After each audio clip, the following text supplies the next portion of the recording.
अस्सलाम वालेकुम नाज़रीन, प्रोग्राम द रिपोर्टर्स में मैं हूं आपका मेज़बान समी इब्राहिम और मेरे साथ यहां इस्लामाबाद स्टूडियोज़ में जनाब साबिर शाकिर हैं और आज आरिफ हमीद भट्टी भी इस्लामाबाद में तशरीफ़ रखते हैं, तो वो भी इस्लामाबाद स्टूडियोज़ में हैं। और आज ख़ुसूसी तौर पर हमें ARY न्यूज़ के पॉपुलर प्रोग्राम पावर प्ले के एंकर जनाब अरशद शरीफ साहब ने भी हमें ज्वाइन किया है। प्रोग्राम शुरू करने से पहले एक नज़र नाज़रीन आज की टॉप स्टोरीज़ पर। बदउन्वान, ताकतवर, ईमानदार, कमजोर, लाड़काना में सूबाई वजीर दाखिला के साथियों ने फ्रंटमैन को जबरदस्ती रिहा करवा लिया। मौलाना फजलुर रहमान कहते हैं पनामा लीक्स को एक साजिश के तहत उछाला गया, सड़कों पर आने से एहतसाब नहीं होगा। कोर कमांडर कॉन्फ्रेंस, अहम अमूर पर अहम फैसले। नवाज शरीफ के इक़्तिदार को खतरा बाहर से नहीं, अंदरूनी झगड़े जवाल का बायस बनेंगे। टॉप स्टोरीज सुनी आपने नाज़रीन। वैसे तो और भी बहुत सारी डेवलपमेंट्स हैं, लेकिन जिस इम्पॉर्टेंट डेवलपमेंट से हम अपने प्रोग्राम का आगाज़ करेंगे वो आज रावलपिंडी में होने वाली कोर कमांडर्स कॉन्फ्रेंस है, जिसमें अहम मुल्की मामलात पर गौर किया गया। जो बॉर्डर्स की सूरत हाल है उसको देखा गया और फिर आर्मी चीफ का बयान आया जो ब्रूटल किलिंग हो रही है इस वक्त मकबूजा कश्मीर में, जो जारियत शुरू कर रखी है वहाँ पर इंडियन आर्मी ने। तसव्वुर तो हम ये कर रहे थे, सोच तो ये रहे थे कि जो हमारी पॉलिटिकल गवर्नमेंट है वो भी कोई इसी तरह की लैंग्वेज इस्तेमाल करेगी और मैं तो ये सोच रहा था कि शायद हमारे तमाम वफाकी वज़रा अपना ये फ़र्ज़ समझेंगे, दूसरी अपोजिशन जमातें भी अपना ये फ़र्ज़ समझेंगी और आज हम जो देखेंगे बड़ी जो गुफ्तगू सुनेंगे वो कश्मीर के अंदर जो जुल्म हो रहा है मुसलमानों के साथ उस पर गुफ्तगू की जाएगी। लेकिन वहाँ से कम ही गुफ्तगू हुई है और एक बड़ा स्ट्रॉन्ग स्टेटमेंट आई है आज जनरल राहिल शरीफ की तरफ से। दूसरे मामलात पर भी बात हुई। इसके अलावा एक और भी क्लैरिफिकेशन आई है ISPR की तरफ से, जिसमें बिल्कुल वाज़ेह तौर पर कहा गया ये, क्योंकि डिमांड की गई थी शायद कुछ TV प्रोग्राम्स में भी और नून लीग के वज़रा की तरफ से भी कि वजाहत की जाए, तो ISPR ने एक वजाहत दी है कि ये जो पोस्टर वोस्टर लगे हुए हैं इनका कोई ताल्लुक़ नहीं है फ़ौज के किसी भी इदारे से। मैं प्रोग्राम का आगाज़ आज क्योंकि अरशद शरीफ साहब खुसूसी तौर पर आए हैं तो अपने साथियों की इजाज़त से उनकी तरफ चलता हूँ। अरशद साहब, कोर कमांडर कॉन्फ्रेंस में एक तो थोड़ा इस पर कमेंट कर दीजिए, जो बड़ी आज स्ट्रॉन्ग लैंग्वेज हुई है, इस्तेमाल की है आर्मी चीफ ने, हमेशा से वो करते रहे हैं, हमारी सियासी गवर्नमेंट ने कुछ नहीं इस हवाले से उस शिद्दत से बात नहीं की। और दूसरा ये जो क्लैरिफिकेशन आई है ISPR की तरफ से, इस पर भी मैं चाहता हूं कि आप कुछ कमेंट करें।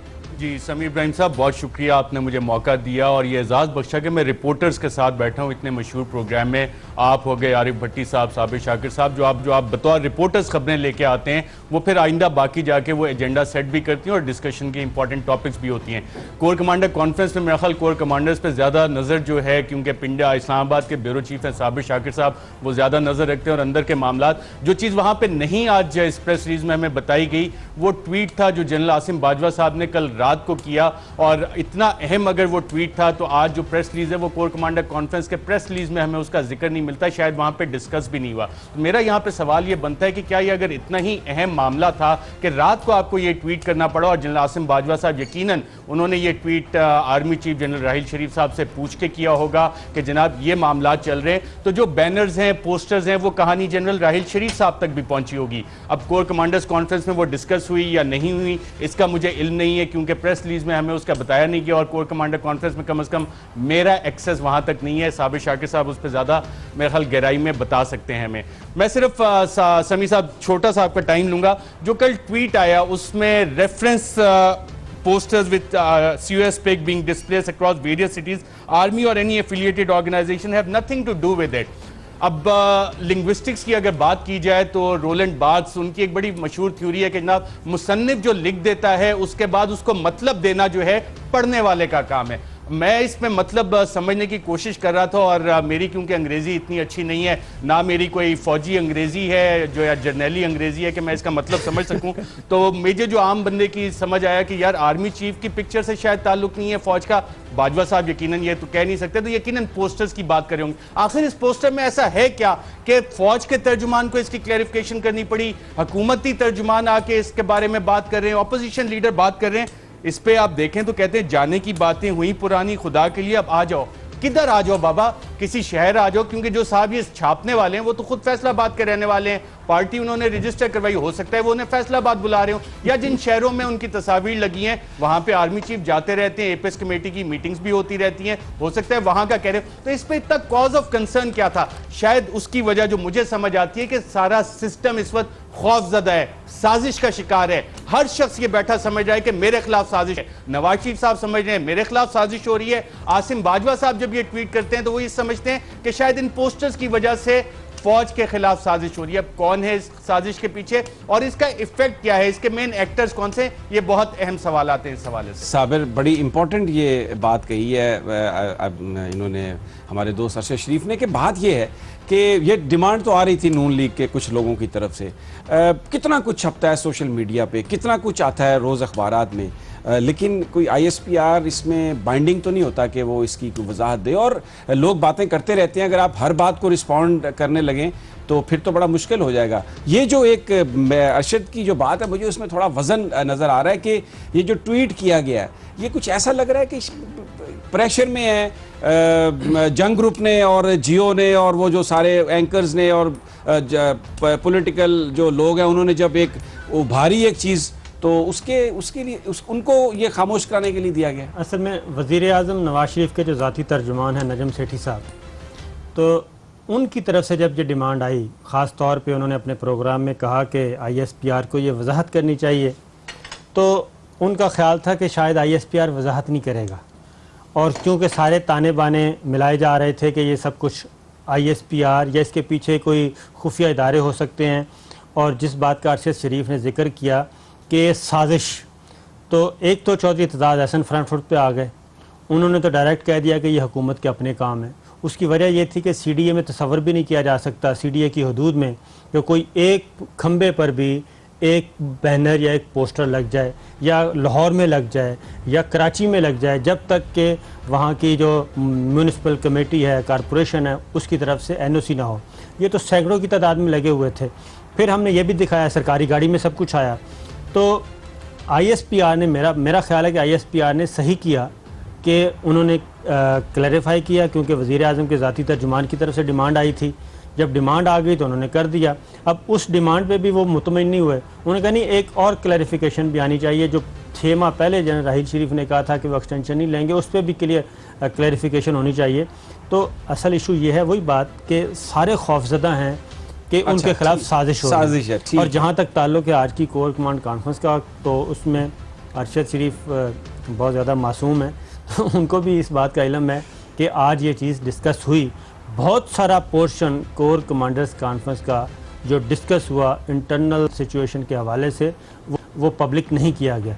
वो इसलिए नहीं किया गया कि तनाव में इजाफा ना हो, सिर्फ वो वेट एंड सी देख रहे हैं कि ज़रा क्या होगा। भट्टी साहब, मैं अरशद साहब की और साबिर साहब की जो बातें मैंने सुनी हैं, उससे तो मुझे ऐसा लग रहा है कि ये जो गुफ्तगू हमारी सिविल और फौजी क़यादत में हो रही है, ये थ्रू चैनल्स हो रही है, ये थ्रू अगर डिमांड आ रही है कि जी आप क्लैरिफाई करें, तो वो TV से आ रही है, इधर से प्रेस रिलीज जा रहे हैं। क्या एक फ़ोन कॉल नहीं हो सकती, आपस में एक मुलाकात नहीं हो सकती? ये हम किधर जा रहे हैं, ये सरहदों पर क्या हो रहा है और हम जा कहाँ रहे हैं? बिस्मिल्लाहिर्रहमानिर्रहीम। नंबर 1 तो अरशद शरीफ साहब ने जो कह दिया, पंजाबी में कहते हैं ना, जिथे कहना जी उथों लैना की, उनसे इख्तलाफ राय की गुस्ताखी मेरे में हो ही नहीं सकती।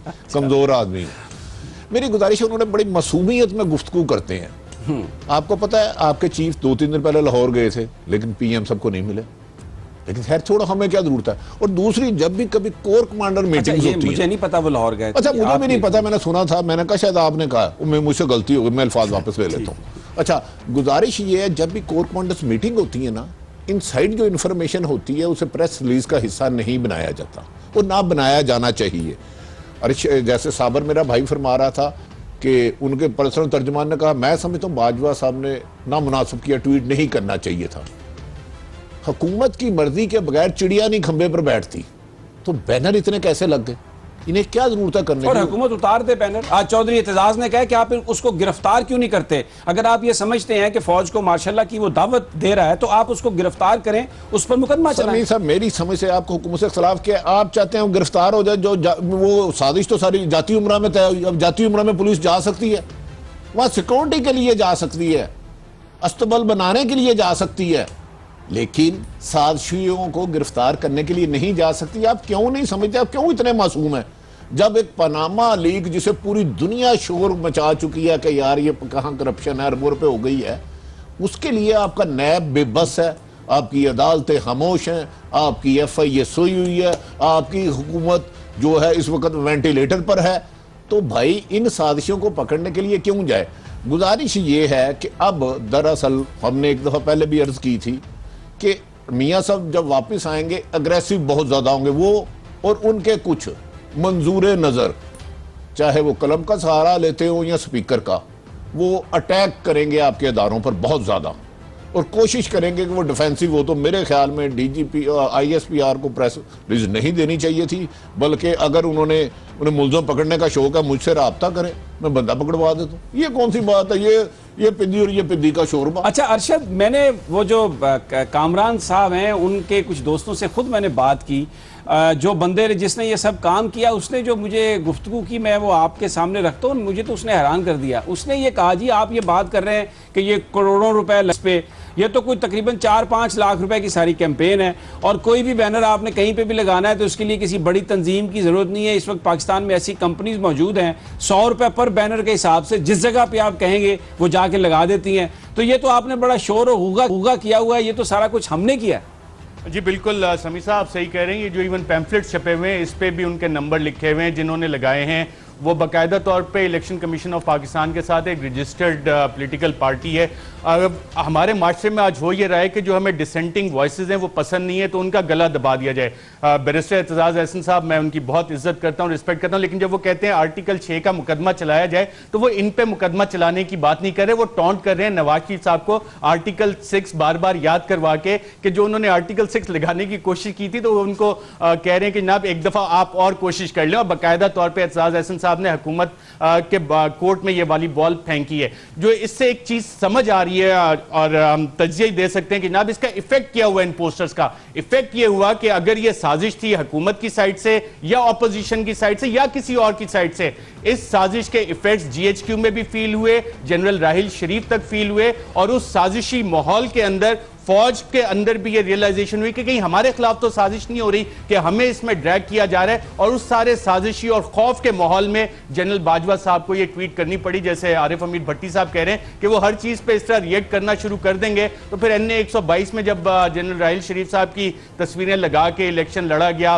फिर गाने बनाए गए कि जी ज़र्बे अज़्ब हमारी है, तो फिर शायद उस पर भी रिएक्ट कर देना चाहिए था। क्या जनरल राहिल शरीफ अब एक मार्केटिंग कॉमोडिटी बन गए हैं कि उनकी तस्वीर लगाएं और मार्केटिंग आपने जो भी करनी है उसको करें? एक मजाइया सी अगर बात हो रही है, आपका माशरा इतना स्ट्रांग है, आपकी जड़ें जमहूरियत की इतनी स्ट्रांग है, आपकी आवाम में इतनी मकबूलियत है, तो आप एक पोस्टर से खौफजदा हो गए, एक पैम्फलेट से खौफजदा हो गए, अपोजिशन खौफजदा हो गई, हुकूमत हो गई, GHQ भी वो कह रहा है कि जी हमारे खिलाफ साजिश हो गई, तो हमें इसको क्लैरिफाई करना पड़े। मेरे ख्याल सब इस वक्त इस साजिशी और खौफ का शिकार हैं। और जब खौफ और साजिश का माहौल होता है जिसकी इंडिकेशन जनरल आसिम बाजवा की इस ट्वीट से मिल रही है, तो उसके फिर नताइज कहीं ना कहीं तो निकलते हैं। और वो नताइज क्या होते हैं उसकी इंडिकेशंस हमारी तारीख भी बहुत दफ़ा बता चुकी है। भट्टी साहब तो तख्ते लाहौर में बैठे हैं, तख्ते लाहौर ऑपरेट कैसे करता है हमसे बेहतर जानते हैं।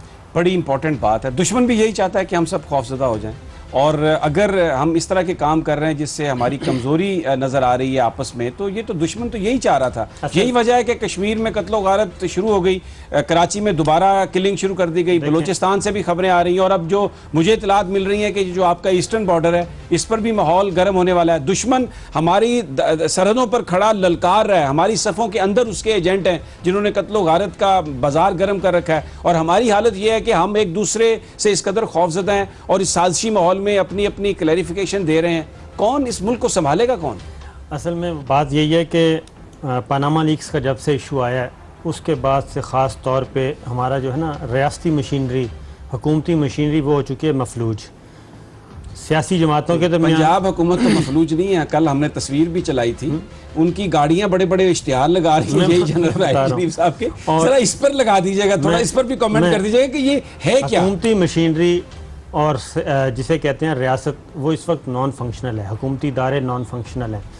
जब ये चीज़ हो तो इस वक्त सूरत हाल है गुर्गे 12 दीदा, सब एक दूसरे की गोलदारा बना के वो बैठे हैं, एक दूसरे की आंखों में आंखें डाल के कि जो भी आंख झपकेगा वही मारा जाएगा। तो ये चीज़ है। तो ये तो कोई झपकने वाले नहीं हैं। मैं बता रहा हूँ, ये तो खुली आंखों के साथ सोने के माहिर हैं। नहीं, ऐसी बात समी साहब, ऐसी एक मिनट भट्टी साहब एक मिनट, आपका एक मिनट बड़ा लंबा हो जाएगा। ऐसी बात नहीं है कि किसी को पता नहीं है, पता सबको है। अरशद शरीफ साहब ने भी जिसका जिक्र किया, सबको पता है कि क्या होने जा रहा है और क्या क्या हो सकता है जब हुकूमती मशीनरी, रियासती मशीनरी गैर फ़ाल हो जाए, मफलूज हो जाए। इलेक्शन कमीशन ऑफ पाकिस्तान आपका मुकम्मल नहीं है। आज चीफ जस्टिस ऑफ पाकिस्तान ने उसका 100 मोटर नोटिस ले लिया है कि अटॉर्नी जनरल को नोटिस इशू कर दिया है। वो इदारा गैर फ़ाल हो चुका है, नॉन फंक्शनल है। जो मौजूद हैं उनको नॉन फंक्शनल किया जा रहा है। नैब, जहाँ पे असल इशूज़ चल रहे हैं, नैब को भी टेक्निकल ग्राउंड्स पे नॉन फंक्शनल किया जा रहा है। वैसे माफ कीजिएगा, वो टेक्निकल हो या ना हो, वो वैसे ही नॉन फंक्शनल है। भट्टी साहब सही कह रहे हैं, मिनट आपका बड़ा लंबा है। अगली बात यह है कि जो बात है ना, तारीख हमें क्या बताती है, तो तारीख हमें यह बताती है कि जब कुछ होना होता है तो फिर बैनर्स की ज़रूरत नहीं होती। ठीक है। अच्छा जी भट्टी साहब, एक आप जो कहना चाह रहे हैं वो भी कह दीजिएगा। मेरा सवाल आपसे ये है, अभी आर्टिकल 6 की वायलेशन के हवाले से, आइन की वायलेशन के हवाले से बात की, मुझे कुछ ये बता दें। पाकिस्तान का आइन कहता है कि हर बंदे को रोटी देना, हर बीमार को इलाज देना, हर बच्चे को तालीम देना, ये आइनी जिम्मेदारी है और इसकी रोज़ाना वायलेशन हो रही है। इस पर किसी के खिलाफ आर्टिकल 6 नहीं लगता। आम आदमी से मुतल्लिका ये चीज़ है, कोई बंदा बात नहीं करता इस पर। अच्छा, कहाँ लिखा है आपके आइन में कि करप्ट लोगों से एहतसाब मांगना मार्शल की साजिश है? कहाँ लिखा है आपके आइन में कि 99% लोगों को सेहत और तालीम की सहूलतें ना दें? कहाँ लिखा है आइन में कि 100 लोगों को गोलियां मार दें और जिम्मेदारों को सजा ना दी जाए? कहाँ लिखा है आइन में कि बैरूनी आकाओं की ताकत पर ये लगड़ बगड़ सारे इकट्ठे होकर शेर को जख्मी करके उसका शिकार करना चाहें? ये आइन में कहाँ लिखा है कि अपनी फौज को फतह करना चाहो? मैं फौज का तर्जमान नहीं हूं, I have no problem any.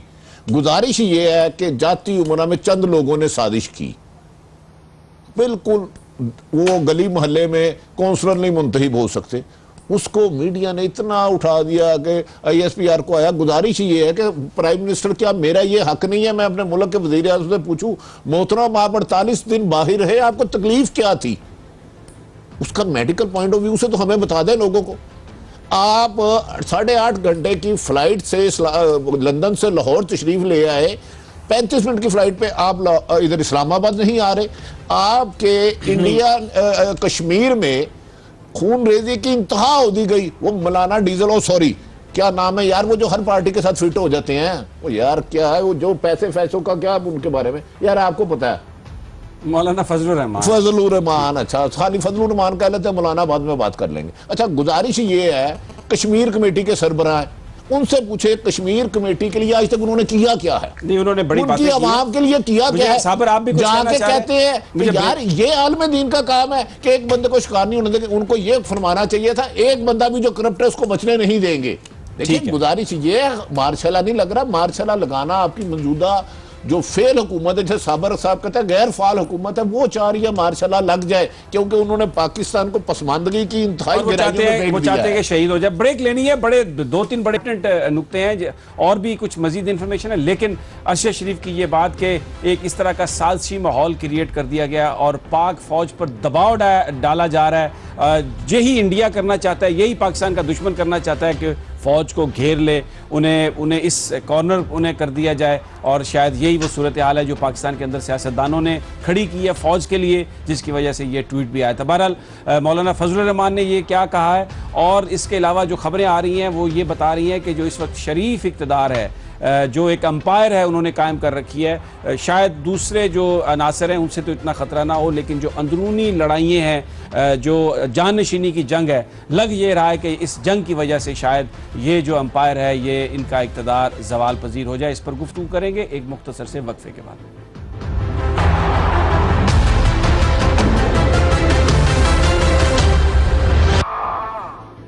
Welcome back नाजरीन। सियासी सूरत हाल और आज की डेवलपमेंट्स हम डिस्कस कर रहे हैं। जो इस वक्त मौजूदा पॉलिटिकल टर्मोइल है उस पर थोड़ी सी बात कर लेते हैं।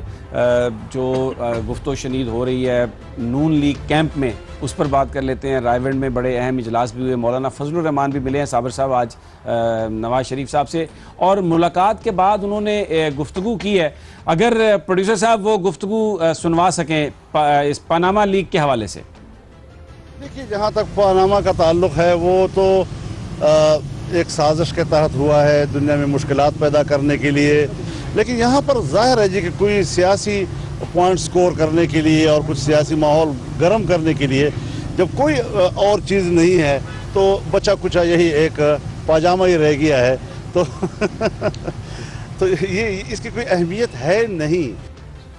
पाकिस्तान में करप्शन की दास्तानें, गरीब आवाम को लूटा गया। मौलाना साहब एक बड़े मौलाना हैं और वो ये कह रहे हैं, ये पजामा जिस अंदाज में हंस रहे थे इस पर बात करेंगे, लेकिन एक और साठ आपको सुनवाना चाहता हूँ उनकी गुफ्तगू, ताकि फिर मुकम्मल हम बात कर सकें। उन्होंने फ़ौज और पाकिस्तान की सियासी जमातों के दरमियान जो सूरत हाल है उस पर गुफ्तगू की है, और ज़रा गौर कीजिएगा जो अल्फाज उन्होंने इस्तेमाल किए, जिनके खिलाफ हम मिलकर जंग लड़ रहे थे, अपोजिशन और हुकूमत मिलकर जिन गैर जमहूरी क़ुव्वतों को पीछे धकेल रही थी और जमहूरियत को बचा रही थी, आज उनके कमर मजबूत करना ये कभी भी जमहूरियत की खिदमत नहीं होगी। अरशद, पहले आपसे मैं जानना चाहता हूँ, मौलाना ने लफ्ज़ इस्तेमाल किया है जंग। हुकूमत और अपोजिशन जंग कर रही है गैर जमहूरी अनासर से जो पाकिस्तान में जमहूरियत को डीरेल करना चाहते हैं, और वो बरमला इसका इजहार भी करते हैं सियासतदान, वो फ़ौज की तरफ है। तो ये हमारी जो सियासी क़यादत है, सियासी जमातें और फ़ौज के दरमियान इस वक्त एक जंग सी सूरत हाल है।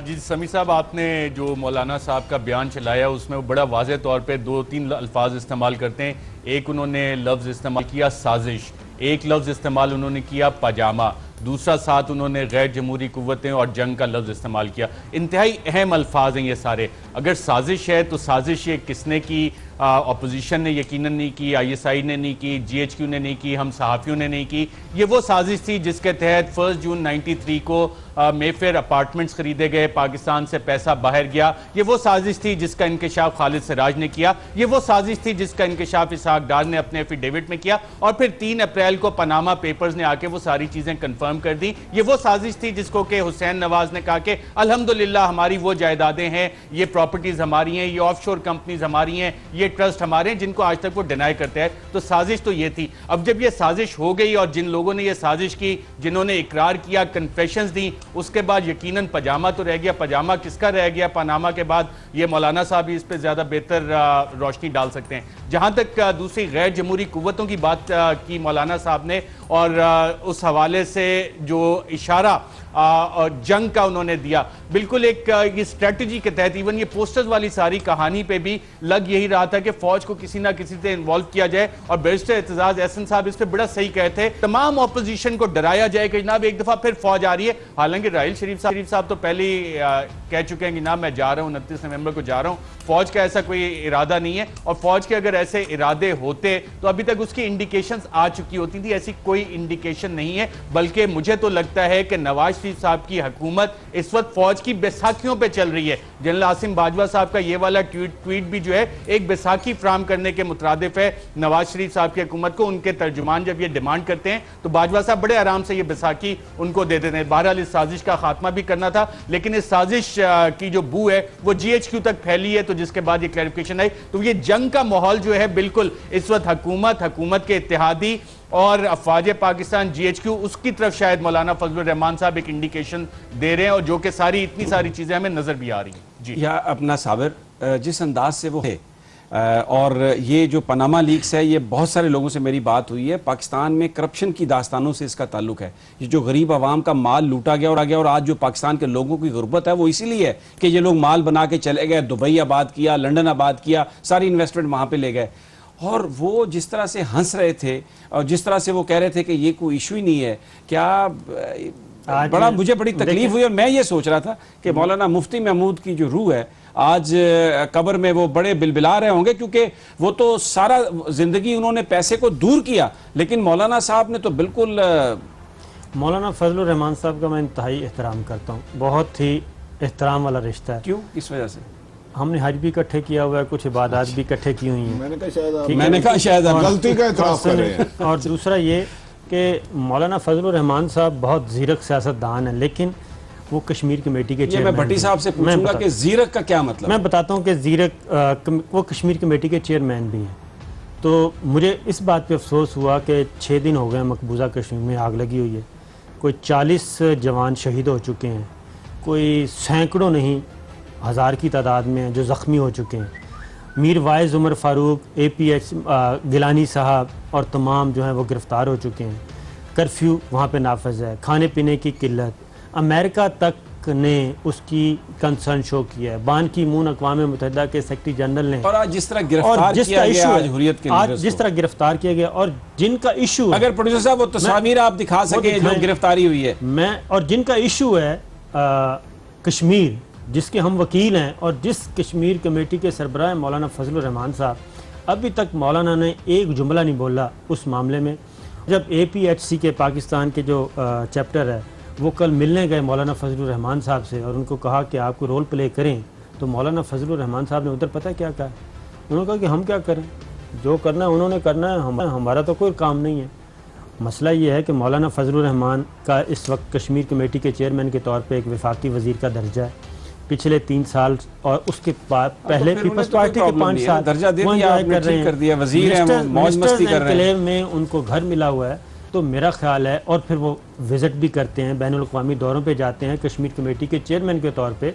तो आज बजाय इसके कि वो मियाँ नवाज शरीफ साहब से मिल के कश्मीर पे गुफ्तगू करते और बाहर आके भी अंदर बेशक वो पनामा पे गुफ्तगू करते और उनको मशवरा देते, वो अब मैं बाद में बताऊँगा कि अंदर क्या चल रहा है, रायगढ़ में क्या चल रहा है, लेकिन बाहर आके बाहर अगर आके हाँ हो भट्टी साहब अच्छा अगर बाहर आके वो कश्मीर पे गुफ्तगू करते तो मेरा ख्याल है वो ज़्यादा अच्छा होता। अच्छा भट्टी साहब कमेंट फरमाएं, ये जो मौलाना फजलुर रहमान और दूसरी अपोजिशन का जो रवैया है, लेकिन एक कॉलम निगार थे लाहौर की, उन्होंने एक कॉलम लिखा था कि मौलाना मुफ्ती महमूद से मिलने के लिए वो जब एक मुलाकात थी तो एक नौजवान अंदर आता था बार बार और मौलाना उसे बाहर निकाल देते थे। तो उन्होंने उससे पूछा कि ये कौन है जिसको आप बाहर निकाल देते हैं? उन्होंने कहा ये मेरा बेटा फजलुर रहमान है, मैं इसलिए बाहर निकालता हूँ इसको कि ये सारी जो इन्फॉर्मेशन जो होती है ना गुफ्तगू, ये IB वालों को दे देता है। ये कॉलम में दर्ज है, कंट्रोवर्सी है। देखें, मैं आप क्योंकि लाहौर से हैं इसलिए मैं चाह रहा था कि आप कुछ ये बयान कर है सकें। कि कई दफ़ा माँ बाप बड़ी कोशिश करते हैं औलाद नेक सीरत हो, परहेजगार हो, लेकिन नाहल निकल आती है। मैं इस कालम की बात नहीं करता, निकल आती है। अल्लाह ताला मौलाना मुफ्ती साहब को जन्नत नसीब करे। अच्छा, जो बात हो रही थी असल जिसको डिट्रैक किया गया इशू को, अरशद शरीफ साहब ने तमाम डिटेल बना दी। साची नासर कौन है जो यहाँ से मनी लॉन्ड्रिंग या हुंडी के जरिए या गैर आइनी गैर कानूनी तरीके से पैसे लेकर गए बाहर, मुख्तलिफ अदवार में उनके कोलो फेल का रात सामने आता रहा। लिहाजा साजिश तो सामने आ गई कि पनामा लीग की साजिश की किसने है, उसमें तो अब दो राय कोई नहीं है ना। अल्हम्दुलिल्लाह अल्हम्दुलिल्लाह अल्हम्दुलिल्लाह मैं कह रहा हूँ, फखर कर रहे हैं आप उस नजायज तरीके से लगाई हुई दौलत को, लिहाजा उसमें तो कोई बहाम नहीं है। मैं गुजारिश करता हूँ, ये हम लोगों को ट्रक नहीं माल गाड़ी की बत्ती के पीछे लगे है जो ख़त्म नहीं होती।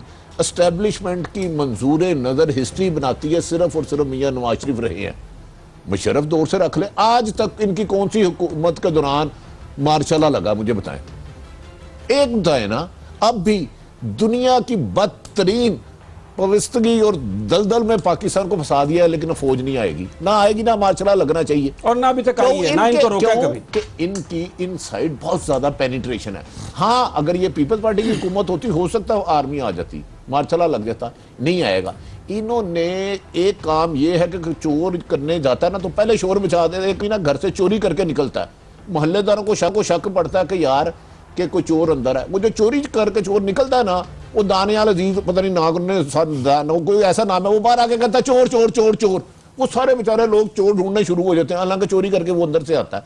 तो मुस्लिम लीग नून बड़ी हिकमत बेहतर हिकमत अमली की तरह बड़ी दानिशमंदी से अपनी चोरियां, अपनी खामियां, अपनी कमजोरियों को छुपाने के लिए फौज को इतना डिफेंडिव कर रही है कि ISPR एक उस बैनर उस पंफलेट का ट्वीट कर रहे हैं जिसका वजूद ही कोई नहीं है। भाई, अगर फौज हिस्ट्री बताती है, जब आती है तो चंद जीपें मूव करती हैं और GH के उत्तर ट्रिपल बेड से लेके प्राइम मिनिस्टर हाउस तक का फासला होता है, एयरपोर्ट स्टेशन पे कब्जा कर लेते हैं।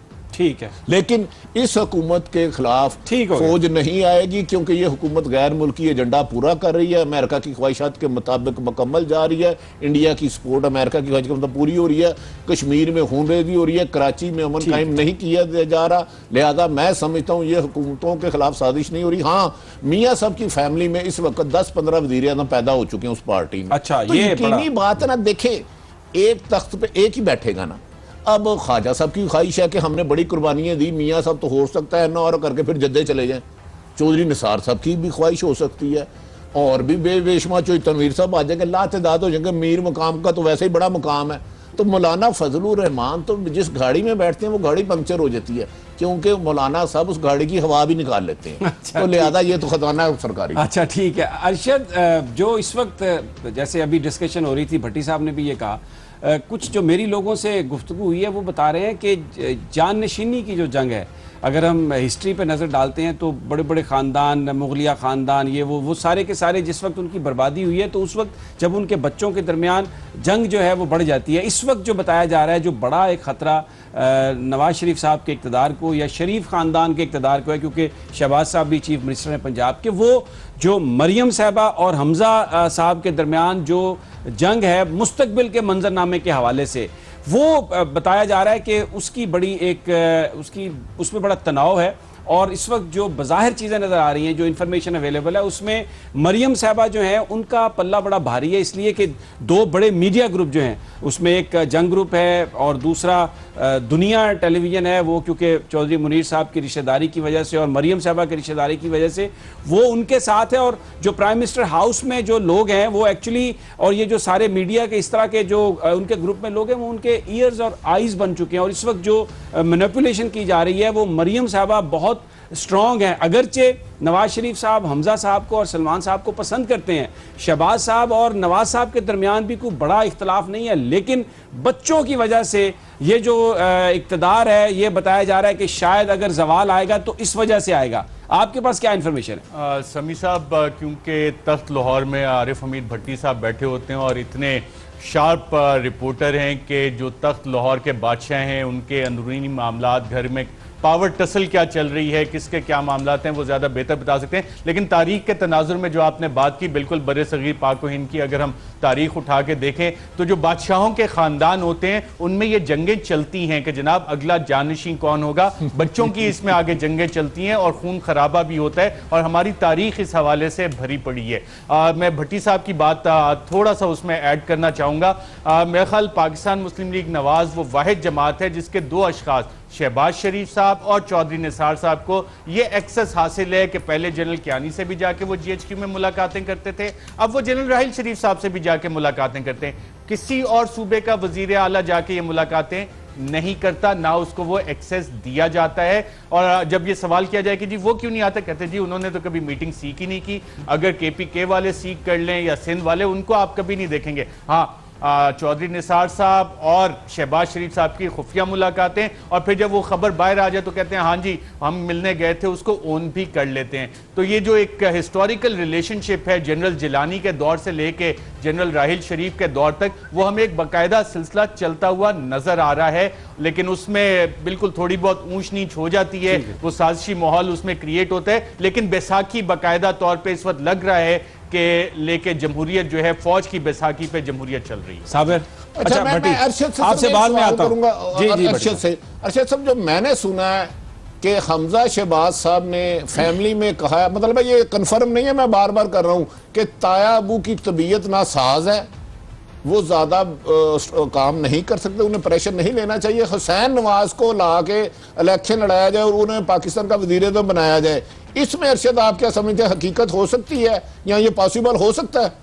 मेरा ख्याल आरिफ भट्टी साहब, अगर आप ये बात कह रहे हैं तो रायवंड में जो अभी पिछली मुलाकातें हुई उसमें तो और भी बहुत सारी चीज़ें डिस्कस हुई, और ये ख्वाब हो सकता है यकीनन नवाज शरीफ साहब ये चाहेंगे कि उनका कोई साहबजादा आ जाए, मरियम साहब आ जाए, वो ना हो तो उनके आगे बच्चे आ जाएं, ना हो तो बच्चे ये ख्वाहिश का इजहार कर सकते हैं कि नाना अबू मेरे अब्बू को ही वजीर आजम बना दें। ये तो खानदान के अंदरूनी मामला है, तो बहुत सारी पॉसिबिलिटीज हैं भट्टी साहब। इसका मतलब है वो पहले गाना था ना, 7 समुंदर पार गए, गुड़ियों के बाजार गए, पापा चीसी के गुड़िया लाना, अब ये कहते हैं भी हो सकता है, समुंदर पार गए, पापा एक वजीर आज़म लाना, नहीं मेरे कजन को बनाना। साहब इस पे तो रोशनी गाना तो नहीं आ रहा। भट्टी साहब इस पे तो रोशनी डाले, नाना अबू मेरे अब्बू को वजीर आज़म क्यों नहीं बनाते? नहीं, मैं आपको बताऊं, हम लोग अंडर एस्टिमेट कर रहे हैं। कैप्टन सफदर बड़ा स्ट्रॉन्ग कैंडिडेट है, क्योंकि छोटा सूबा भी कवर हो जाएगा, और मरियम साहिबा मियां साहब को बहुत ज्यादा हरदिल अदीम है, तो उनके जो नवासे हैं ये उनकी ख्वाहिश है, और उन्होंने फैमिली में ब्रेक लेनी है। मैं ब्रेक लेनी है। साबिर, आपके लिए मैं सवाल छोड़े जा रहा हूं कि अमलेश साहब जो DGFIA थे, खबरें ये हैं कि उनके तबादले का फैसला कर लिया गया, और मैंने आपसे ये बात इसलिए की है कि जिस जाननशीनी की जंग का हम जिक्र कर रहे हैं, बेसिकली इसका इससे बड़ा गहरा ताल्लुक है चौधरी निसार साहब को। कुछ लोग कह रहे हैं अपीज़ करने की कोशिश है, कुछ लोग कह रहे हैं कि अमलेश साहब लाहौर में बहुत बड़ी उनकी स्ट्रॉन्ग सिफारिश थी, शहबाज साहब उनके सिफारशी थे। बहरहाल इस पर और फिर सिंध में जो कुछ हुआ, किस तरीके से सूबाई वज़ीर दाखिला के साथियों ने उनके भाई के फ्रंटमैन को छुड़ाया और उनको दुबई भिजवा दिया, और रेंजर्स कोशिश कर रही है कि, और नैब के कुछ लोग थे जिनको ज़दोकोब भी किया गया कि पर्चा दर्ज कर लिया जाए उनके खिलाफ, लेकिन अभी तक सिंध पुलिस लाड़काना में पर्चा दर्ज नहीं हो रहा। इसकी भी तफसीलात एक मुख्तसर से वक्फे के बाद।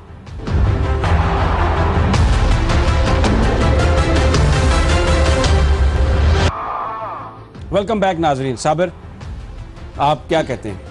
अच्छा, वो अमलेश से पहले मैं वो बता दूं कि मुस्लिम लीग नवाज़ जो आपने कहा ना साजिशी कहानी, तो एक आपने कहा कि वो शरीफ एम्पायर का असल चीज़ उनमें कि हाँ जो आजकल डिस्कस हो रहे हैं ना वो यही है कि पनामा लीक्स और ये जो क्राइसिस पैदा हुए से कैसे जान छुड़वाई जाए। तो मेरी जो इतलात हैं वो है कि मियाँ साहब ने ये जो डिस्कशन किया उसमें यह है कि अगर वो राहील शरीफ साहब का, एक तो उनको पता नहीं चल रहा कि वो चाहते कि एक्सटेंशन से वो इनकार कर चुके हैं। अगर वो कहते हैं कि मैं राहील शरीफ साहब को एक्सटेंशन दे दूं और वो कबूल ना करें, उसके बाद एक नया क्यास के शुरू हो जाएगा। और अगर एक्सटेंशन दे दूं, वो कबूल कर लें और ये टेंशन फिर भी बरकरार रहे और उनकी हुकूमत फिर भी ख़तरे में रहे, तो उस एक्सटेंशन का फ़ायदा क्या होगा। और एक और उन्होंने ऑप्शन फिर ये कि नवंबर से पहले वो नए आर्मी चीफ़ का तकर्रुर भी नहीं कर सकते, नया आर्मी चीफ़ कौन आएगा। बेशक ये है, इतलात मौजूद हैं कि अदर ऑप्शन के अपनी पसंद का आर्मी चीफ़ लगा दिया जाए, वो एक उन्होंने सोचा हुआ है। उनकी फैमिली ने ये डिस्कशन भी हुई है जो नया आर्मी चीफ़ लगाना चाहते हैं। लेकिन सबसे पहले असल बात यह है कि जो उनकी डिस्कशन है वो ये है कि NRO मांग रहे हैं मियाँ साहब।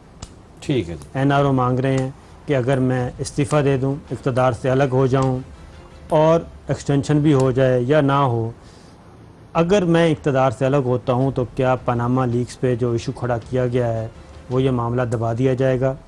क्या उनकी जो बाहर प्रॉपर्टीज़ हैं वो महफूज रहेंगी?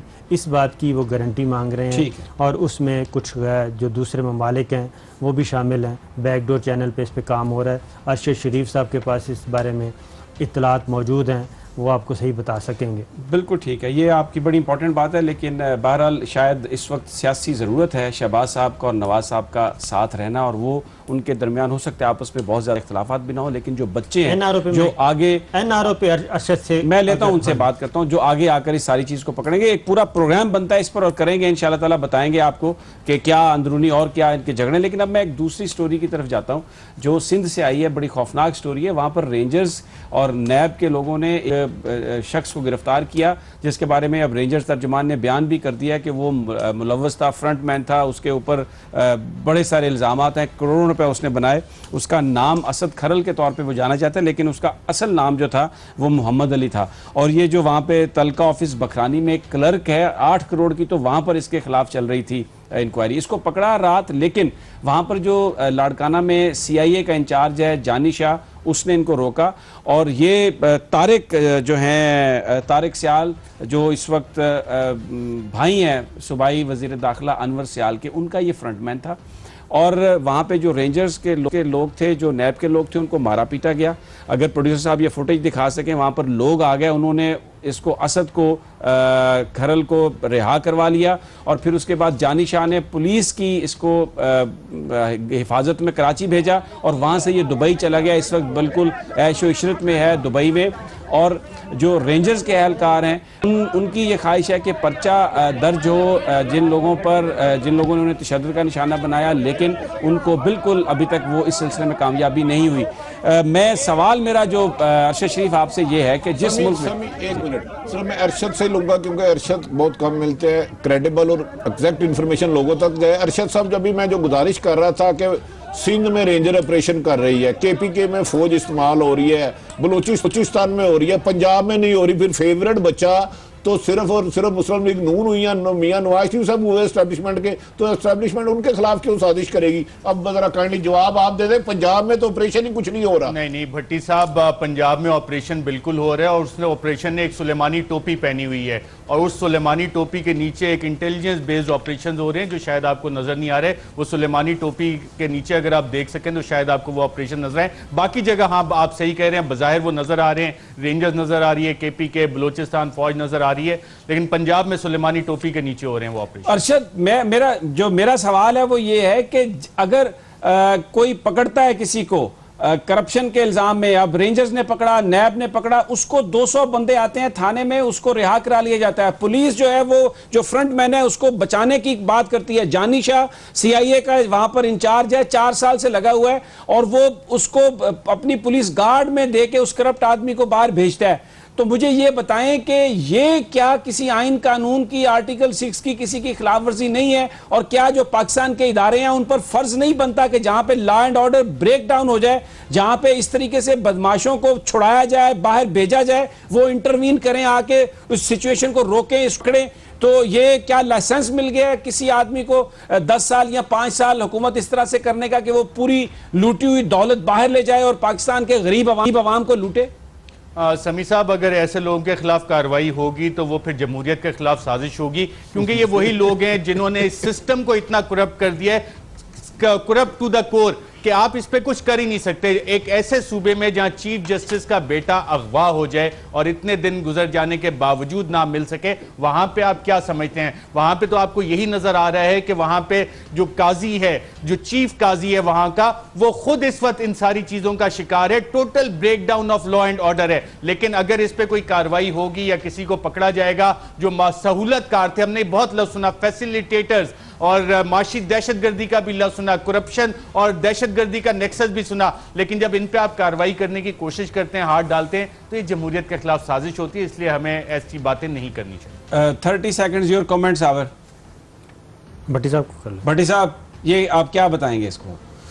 पाकिस्तान में जमहूरियत है ही नहीं तो साजिश क्या, आइन कानून है ही नहीं। मैं माफ़ी चाहता हूँ। और मौजूदा हुकूमत को फौज से खतरा नहीं है, बादशाहत को घर से खदशा है कि नया शहनशाह कौन आएगा। बहुत बहुत शुक्रिया अरशद शरीफ साहब, बहुत शुक्रिया आरिफ हमीद भट्टी और साबिर शाकिर। नाजरीन, आपके लिए और बहुत सारे जो ताकतवर लोग हैं इस मुल्क में, इदारे हैं, उनके लिए सवाल छोड़ के जा रहा हूँ कि अगर बेईमान आदमी को पकड़ा नहीं जा सकता, उसे को पकड़ने की कोशिश करे तो अपने साथियों से छुड़वा के जहाज़ में बिठा के पुलिस की हिफाजत में दुबई भेजा जा सकता है। तो मुझे बता दें ये कौन सा निज़ाम है? ये बनाना रिपब्लिक है? ये जमहूरियत है? और क्या पाकिस्तानी अवाम का मुकद्दर है कि ऐसे ही कहानी चलती रहेगी? कल फिर मुलाकात होगी। अल्लाह ने